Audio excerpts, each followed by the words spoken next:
It's about time we're talking about the second one. It's been forever since the first movie came out. Why can't all trilogies come out this quickly? Oh, we're gonna wrap this trilogy up in a couple of weeks. If you didn't see our review of Fear Street Part 1 that we put up last weekend, the movie seems pretty well liked by people. Audiences really dig Fear Street Part 1. It's got really good reviews by critics. I thought it was just kind of okay. And I think you were about the same, really. Yeah, we were both about the same, where it's like, it's not bad, but I don't really love it. And now we've got the second one that takes place in 1978. Again, seems to have a fairly good audience response. Critics seem to really love the movie, too. And it's okay. I did like it a little better than the first one. Same. Do you think I'm right in assuming that this was a lot like Friday the 13th? This is, well, I mean, yeah, it's certainly an homage to that subgenre of slasher, the summer camp horror, really. But this is less Friday the 13th in that this is actually about the counselors and the actual campers at the camp. So that makes this more like something like The Burning or Sleepaway Camp. But yeah, there's a part in the last act of the movie where the killer suddenly gets a sack on his head like Jason in Friday the 13th Part 2. But as for the particular style of slasher this is, yeah, it's more like something like Cheerleader Camp than it is Friday the 13th. But I'll start out by saying what I thought was better about this movie. The kills are a lot better in this film. Yes. Most of them really stand out. The first one had a couple of good kills, but it was pretty towards the end. Before then, fairly forgettable. Yeah. Man, people just get brutalized in this one, man. Beaten to death with sticks and axes, and yeah, it kind of goes all out in that particular department. I'm not gonna say that there's anything particularly inventive about a lot. No. Like, it's not going into like Fulci territory or anything like that, but no, it's not holding back on a lot of these, and it does wake you up a little bit, because again, kind of like the first one, where you'll have characters in this that you kind of think might last all the way towards the end, but then there's a few where pretty quickly they're just graphically murdered on screen. I'm like, that kept it fresh and a little surprising. I thought that this did better with its soundtrack. Yeah. I thought the soundtrack was edited into the movie a lot better. And as for the musical score, yeah, the musical score did feel like it was kind of trying to be a riff on some of the music from Friday the 13th. As for the songs that are in the movie, the first one, had a huge soundtrack that was just kind of randomly put into the film, where it was like within the first 15 minutes, we've got about 50 songs playing. I don't know if this is coming from the movie or if my upstairs neighbor's having a 90s party.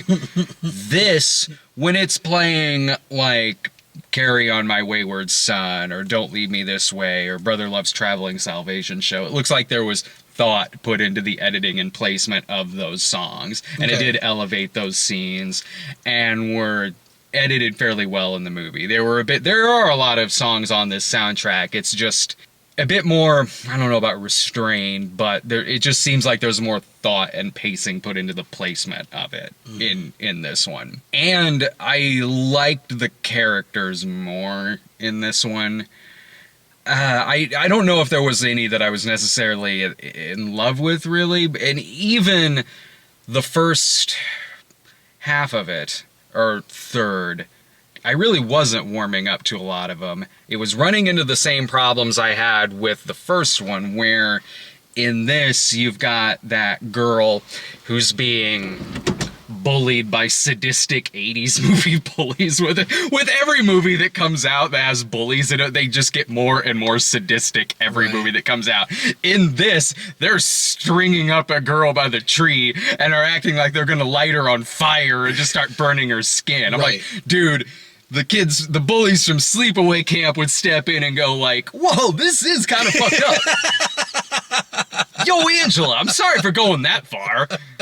I don't know what came over me, but it was doing like, but with that girl in this who is getting bullied by these psychopathic bullies and other counselors and shit. But she was still kind of the most unlikable one in the first part of this movie. Like, I'm supposed to feel bad for this character, but when characters are coming up to her trying to help her, she's just abrasive and condescending and really mean-spirited. Yeah. I'm like, okay, I think I think some of this is on you. Yeah. And I'm like, also, like, just someone say, look, do you want my help or not? Yeah. But as the movie went on, I thought her character got more likable. Whereas I never really had that with part 1. And a couple of those characters from part 1 are in this. And in part 1, I just didn't care that much for the lead character in part 1. And this is a character that is in all 3 parts of this, whose plot line is arced throughout this whole trilogy. And so far is one of my least favorite characters in this whole thing. Even when this starts out, with the survivors of the first one going to Gillian Jacobs' house so she can tell them the story of summer camp in 1978. In the first one, when it looked like it was going to end with her getting stabbed by her girlfriend, I remember sitting in the first one and be like, oh, that's kind of surprising. I didn't think that was really going to happen. But then it kind of went on and she lived. And in this, it's picking up where that is leaving off, and I'm sitting there like, oh, great, she's back and she's fine. As far as the sister that's really abrasive, yeah. I mean, I kind of found that to be consistent with even how she is as an adult. Oh, with Gillian Jacobs? Yeah. Here's what I thought was funny about that. Gillian Jacobs, who's the adult version of this, is telling the 2 kids from the first one, because they're like, oh shit, the witch is back. And she's like, well, let me tell you what happened in 1978 at camp. I'm looking at this going, how is this story playing out when she's telling, like, the kids? Because she's not really, except for like one time, she's not really narrating it as it goes along, but it is bookended with her telling her the story about her at camp. But like, what are some parts of this like when she's telling the story? Is it like, and then my sister went into the medical center where 2 of the fellow counselors were just railing on the bed, raw dogging it, bareback. He didn't stop till he reached the back of her teeth, let me tell you. Like, yo, should we be hearing this? Get to the part about the witch. With a lot of that, I was going, there is a solid 80-minute slasher movie in a bloated hour and 50-minute movie. Yes. Because there's a lot of this that could be condensed, yes, chopped down, not really there, and just have a perfectly good 80-minute throwback slasher flick. Well, and like I said, you know, when the movie started picking up, I actually asked you, gosh, how long are we into this? Half hour, 45 minutes? We were about 50 minutes into the movie. Yeah, and it was like, there was a lot of that could have just been like, all you needed was a half hour for that, you know, for that build-up. Yeah, because when you're factoring in the wraparound segments, the intro part, and then, look, there's a difference between being a very well-paced, slow-burn horror flick that is building up tension and suspense and really getting you to spend time with these characters and be focused on them in this story. There's a difference between that and just being bloated, which is what this is, because it's not very focused. Suddenly, like, all right, yeah, we're starting out with Gillian Jacobs, but then suddenly we're with these counselors. Right. Suddenly we're with the girl who feels like the main girl, but then she kind of drops out of it for a while. Yeah. Then we're with her sister and this other guy. It's not focused. It's jumping back and forth. It feels like there's too many characters. And you're right, 50 minutes in, when about the first big kill happens, then it picks up and it gets pretty fun. And there's some fun sequences with them being chased by the killer, some jokes they have back and forth with each other, pranks that they're doing, and the soundtrack is working well in those scenes. But even when it did pick up, it was still very unfocused, because there would be this fun stuff going on with the things going on in the cabin and the camps, and again, some of the pranks that they're doing. And the characters got a little more likable as it went along. But then the movie would just frequently come to a grinding halt whenever it cut to those two girls in the cave.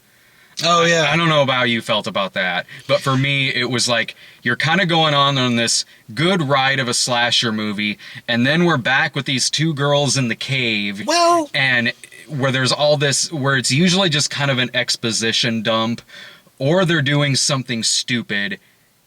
That was something that throughout a lot of it, I was like, this could be condensed along with some other things in the movie to really tighten this up, because I just feel like this movie is just stopping whenever this happens, so that randomly the movie can become Prometheus in a few parts, where randomly we have a couple characters lost in a cave and they're touching things they shouldn't be touching. Right. Like when they're finding that big giant like pulsating organ blob there with gnats and flies and maggots all around it. You know what? It might feel good on my hand to touch it. It might be a little massagey, like you're playing with some gack or something. I'll go ahead and see this. Oh, that wasn't a good idea. I half agree with that. It definitely helped the story. I think if you were to completely eliminate that maybe you might just end up with your common Jason Voorhees slasher kind of thing. Yeah, which I mean, but those I like better than this movie. But I'm not saying it shouldn't be there, because there's a lot of exposition there. Right. So it's not like there's pointless information being told. It just goes back to it a lot. Yeah. And just like, so the movie's kind of stopping this ride so it can kind of explain things with really uninteresting characters that could be kind of done in a couple of scenes versus like the 6 or 7 that they're doing to splice it in here. Or 6 or 7 minutes. Scenes. Or, when it's on there. Yeah, a lot of scenes are too long. 7 minutes. The movie had a better paced climax, I'll say, than the other one, whereas the other one felt like it ended a few times and just sort of kept going. Yeah. Whereas in this, I kind of felt like I knew where we were in terms of the movie's length, and when it was getting closer to the end, it didn't have as many kind of false endings as the other one, and that was tighter. That was more tight than the rest of the movie, and was a better paced ending than what the first one did.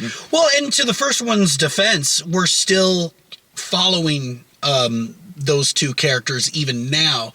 So I kind of feel like that's consistent. What do you mean? Like, the first one never really truly ended because it's now carrying on into the second one. I see what you're saying.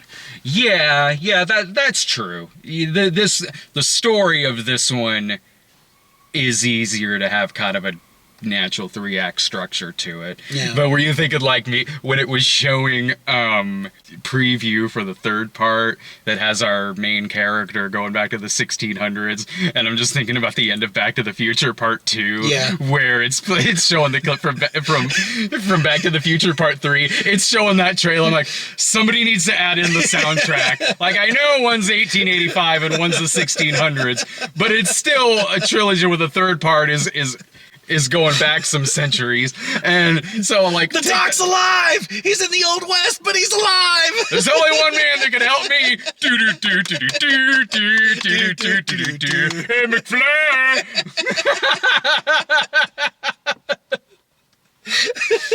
Please do that with the preview for the third part.